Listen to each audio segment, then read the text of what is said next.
Hi മക്കളെ, അപ്പം നമുക്കിന്ന് 6ാം ക്ലാസ്സിൻ്റെ ടെക്സ്റ്റൊക്കെ കിട്ടിയിട്ടുണ്ട്. 6ാം ക്ലാസ്സിൻ്റെ ടെക്സ്റ്റിൽ നമ്മൾ ഇന്ന് ഹിന്ദിയാണ് ഡിസ്കസ് ചെയ്യുന്നത്. അപ്പോൾ ഹിന്ദിയുടെ 6ാം ക്ലാസ് ഹിന്ദിയിലെ ഒന്നാമത്തെ യൂണിറ്റ് എന്ന് പറയുന്നത് ഖുലേ ദിൽസെയാണ്. ഖുലേ എന്ന് പറഞ്ഞു കഴിഞ്ഞാൽ തുറന്ന, ഓപ്പൺ. ദിൽ എന്ന് പറഞ്ഞു കഴിഞ്ഞാൽ മനസ്സ്. തുറന്ന മനസ്സോടെ നമുക്ക് ഫസ്റ്റ് യൂണിറ്റിലേക്ക് പോകാം. അപ്പം നമ്മുടെ ചാനൽ ആദ്യമായിട്ട് കാണുന്നവരുണ്ടെങ്കിൽ ചാനൽ സബ്സ്ക്രൈബ് ചെയ്യുക. അതിൽ നമ്മുടെ ഒന്നാമത്തെ ചാപ്റ്റർ എന്ന് പറയുന്നത് ഒരു കവിതയാണ്. കവിതയുടെ പേര് നീലി ചിടിയ.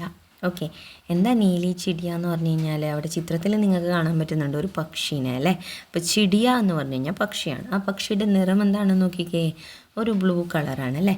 അപ്പോൾ നീലി ചിടിയ എന്ന് പറഞ്ഞു കഴിഞ്ഞാൽ നീല പക്ഷി. അപ്പോൾ നമുക്ക് ചാപ്റ്റർ നോക്കാം.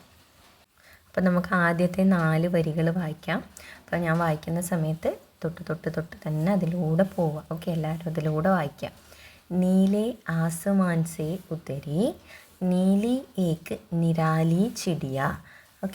നീലെ ആസമാൻ എന്ന് പറഞ്ഞു കഴിഞ്ഞാൽ നീല ആകാശം. സേ ഉത്തരി നീല ആകാശത്ത് നിന്നും ഇറങ്ങി വന്നു. ഉത്തരി എന്ന് പറഞ്ഞു കഴിഞ്ഞാൽ ഇറങ്ങി വന്നു. നീലി ഏക് നിരാലി ചിടിയ. നീലി എന്ന് പറഞ്ഞു കഴിഞ്ഞാൽ നീല നിറത്തിലുള്ള. നിരാലി എന്ന് പറഞ്ഞു കഴിഞ്ഞാൽ ഒരു പ്രത്യേക തരം ചിടിയ എന്ന് പറഞ്ഞു കഴിഞ്ഞാൽ എന്താണ്, പക്ഷി. ഗാത്തി ഉടനെ വാലി ചിടിയ ഉടുത്തി ഗാനെ വാലി ചിടിയ. അതായത് എന്താണ്, ഗാത്തി ഉടന പറഞ്ഞാൽ പാടിക്കൊണ്ട് പറക്കുക. പാടിക്കൊണ്ട് പറക്കുന്നൊരു പക്ഷി. അതേപോലെ തന്നെ എന്താണ്, പറന്നുകൊണ്ട് പാടുന്നൊരു പക്ഷി. ഉടുത്തി ഗാനെ വാലി ചിടിയ, പറന്നുകൊണ്ട് പാടുന്നൊരു പക്ഷി. അപ്പോൾ നമുക്ക് അടുത്ത 4 വരി നോക്കാം. ഇസ് ഫുനഗി സേ ഉസ് ഫുനഗി പർ ഉടുക്കർ ജാനെ വാലി ചിടിയ.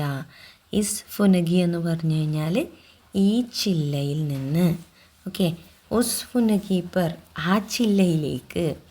ഉടുക്കർ ജാനെ വാലി ചിടിയ പക്ഷികൾ എങ്ങനെയാണ് ഒരു ജില്ലയിൽ നിന്ന് മറ്റൊരു ജില്ലയിലേക്ക് പോവുക, പറന്നു പോവും അല്ലേ. അപ്പോൾ എന്താണ്, ഉടുക്കർ ജാനെ പറന്നു പോകുന്ന പക്ഷിയാണ്. ഇൻ പത്തോമേ ഉൻ പത്തോമേ ചിപ്കർ ഗാനെ വാലി ചിടിയ. അപ്പോൾ ഇൻ പത്തോമേ, ഈ പത്ത എന്ന് പറഞ്ഞ ഇലകളാണ് കേട്ടോ.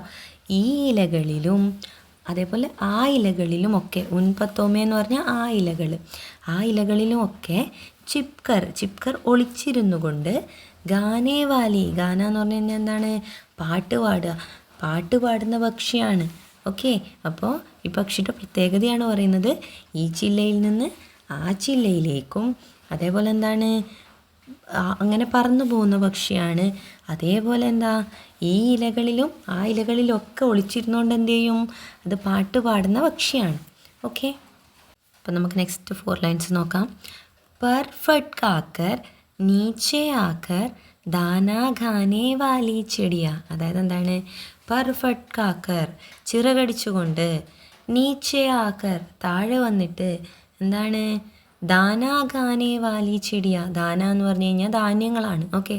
ധാന്യങ്ങൾ കൊത്തി തിന്നുന്ന പക്ഷിയാണ്. ദാന ഖാക്കർ പർ ഫട്കാക്കർ ഛട്ട് ഉടുജാനേ വാലി ചിടിയ. അതായത് എന്താണ്, നിലത്ത് വരുന്ന എന്താണ്, ധാന്യങ്ങളൊക്കെ കൊത്തി തിന്നും. ധാന്യങ്ങൾ കൊത്തി തിന്നവാടെ ഛട്ട് സേ പെട്ടെന്ന്, ഉടുജാനേ വാലി ചിടിയ പെട്ടെന്ന് പറന്നുയരുന്ന പക്ഷിയാണ്. അപ്പോൾ പക്ഷിയുടെ പ്രത്യേകതയാണ് പറയുന്നത്, എന്താണ്, ചിറകടിച്ചുകൊണ്ട് അത് താഴെ വരും. താഴെ വന്നിട്ട് എന്ത് ചെയ്യും, ധാന്യങ്ങളൊക്കെ കൊത്തി തിന്നും. ധാന്യങ്ങളൊക്കെ കൊത്തി തിന്ന ഉടനെ തന്നെ എന്ത് ചെയ്യും, അത് പെട്ടെന്ന് പറന്ന് മുകളിലേക്ക് പോകും.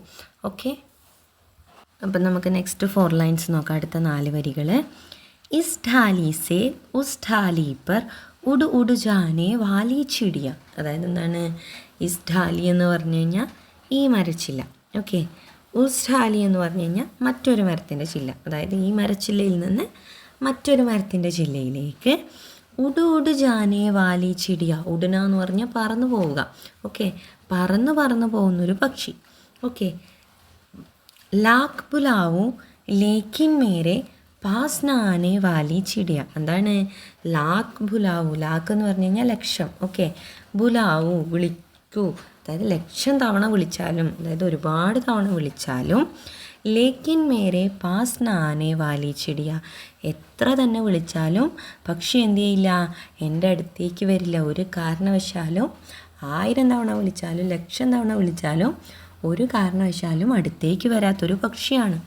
ഓക്കെ, അപ്പോൾ നമ്മുടെ ഈ പക്ഷീൻ്റെ പ്രത്യേകതകളാണ് പറയുന്നത് കേട്ടോ. അപ്പോൾ പക്ഷി എന്താണ്, ആദ്യം ഒരു ചില്ലയുടെ അറ്റത്ത് നിന്ന് മറ്റൊരു ചില്ലയുടെ അറ്റത്തേക്ക് പറന്നു പോകും അല്ലേ. അതിനുശേഷം എന്താ പറഞ്ഞത്, നന്നായിട്ട് പാട്ട് പാടും അല്ലേ. പിന്നെ എന്താണ്, ഓരോ മരക്കൊമ്പിൽ നിന്ന് മറ്റൊരു മരക്കൊമ്പിലേക്ക് ചാടുകയും എന്താണ്, താഴേക്ക് ഇറങ്ങി വന്ന് ധാന്യങ്ങളൊക്കെ കൊത്തി തിന്നുകയും ഒക്കെ ചെയ്യും. പക്ഷേ എത്ര തന്നെ വിളിച്ചാലും ആ പക്ഷി എന്ത് ചെയ്യില്ല, അടുത്തേക്ക് വരില്ല. ഓക്കെ, അപ്പം നമ്മുടെ നീലി ചിടിയ എന്ന് പറയുന്ന കവിതയുടെ ലാസ്റ്റത്തെ 4 വരികളാണ്. ഇത് നമ്മൾ ആദ്യം ഓൾറെഡി വായിച്ചതാണ്. നീലേ ആസ്മാൻ സേ ഉത്തരി നീലി ഏക് നിരാലി ചിടിയ, അതായത് എന്താണ്, നീലേ ആസ്മാൻ സേ, നീലാകാശത്ത് നിന്ന് ഇറങ്ങി വന്നു. ഉത്തരി എന്ന് പറഞ്ഞു കഴിഞ്ഞാൽ ഇറങ്ങി വന്നു. എന്താണ്, നീലി ഏക് നിരാലി ചിടിയ, നീല നിറത്തിലുള്ള ഒരു എന്താണ് പ്രത്യേകതരം, ഓക്കെ, ഒരു വിശിഷ്ടമായിട്ടുള്ള ഒരു പക്ഷി. ഓക്കെ, ഗാത്തി ഉടനെ വാലി ചിടിയ ഉടുത്തി ഗാനെ വാലി ചിടിയ, എന്താണ്, ഗാത്തി ഉടനെ വാലി ചിടിയ, പാടിക്കൊണ്ട് പറക്കാൻ പറ്റുന്നൊരു പക്ഷിയാണ്. അതേപോലെ തന്നെ എന്താണ്, ഉടുത്തി ഗാനെ വാലി ചിടിയ, പറന്നുകൊണ്ട് പാടാൻ കഴിവുള്ള ഒരു പക്ഷിയാണ്. അപ്പോൾ നമ്മുടെ നീലി ചിടിയ, നമ്മുടെ നീല നിറത്തിലുള്ള പക്ഷിയുടെ സവിശേഷതകളൊക്കെയാണ് നമ്മൾ ഈ കവിതയിൽ പഠിച്ചത്. അപ്പോൾ കവിത എല്ലാവർക്കും മനസ്സിലായിട്ടുണ്ടാവും എന്ന് വിചാരിക്കുന്നു. അപ്പോൾ നിങ്ങളുടെ അഭിപ്രായങ്ങളൊക്കെ കമൻ്റായിട്ട് അറിയിക്കുക. ഓക്കെ.